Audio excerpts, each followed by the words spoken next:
Hello everyone, welcome to my channel Piraka Nursing Studio. In this video, we will be discussing about fetal skull.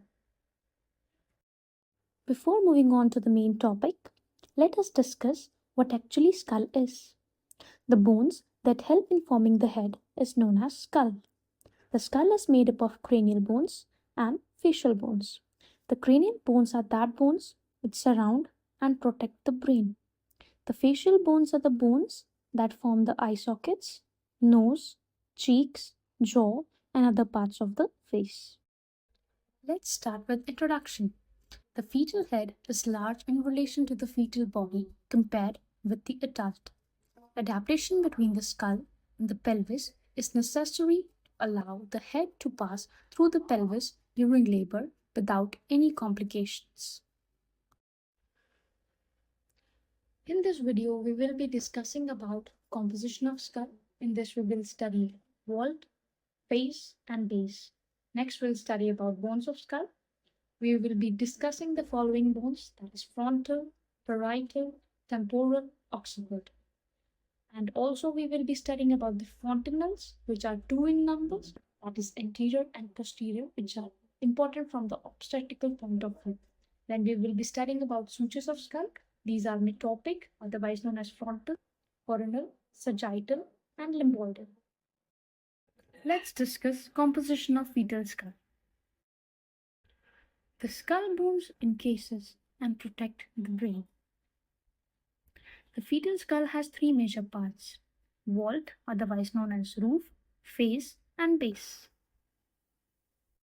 The first part is vault. It is the large, dome-shaped part above an imaginary line drawn between the orbital ridges and the nape of the neck. Then comes the base. The base comprises bones that are firmly united to protect the vital centers in the medulla oblongata. Next is the face. It is composed of 14 small bones that are firmly united and non-compressible. Bones of the fetal skull. Frontal bone forms the forehead or the sinciput. The ossification center of each bone is the frontal eminence. The frontal bones fuse into a single bone by age of 8 years. Then comes the parietal bone, which lies on either side of the skull and occupy most of the skull. The ossification center of each of these bones is called the parietal eminence. Then is the occiput, which forms the back of the skull and part of its base. Part of it contributes to the base of skull as it contains the foramen magnum, which protects the spinal cord as it leaves the skull. The ossification center is the occipital protuberance. Then comes the temporal bone, which is not significant from obstetrical point of view, but covers the both sides of the head and also forms part of the vault. Now comes the sutures of fetal head. Now, what are sutures? Cranial sutures are fibrous bands of tissue that connects the bones of the skull. These are 4 in number, namely frontal, otherwise known as metopic. Second is coronal, third is sagittal, and fourth is limboidal. The frontal or the metopic suture is found between the 2 frontal bones. The coronal suture is found between the frontal and the parietal bone. The sagittal suture is found between the 2 parietal bones, and the limboidal suture is found between the parietal and the occipital bone. Now the question arises, what clinical significance these sutures play? And the answer to this question is, it makes molding possible during labor. Also, palpation of sagittal suture during vaginal examination gives an idea of degree of internal rotation. In the previous picture, you might have seen the space between the 2 sutures. Yes, a fontanelle is a space created by joining 2 or more sutures.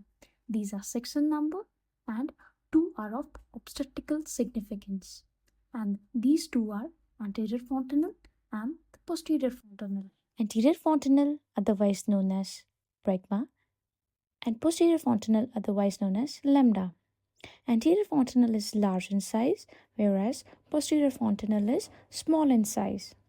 Anterior fontanelle is diamond in shape, and posterior fontanelle is triangular in shape.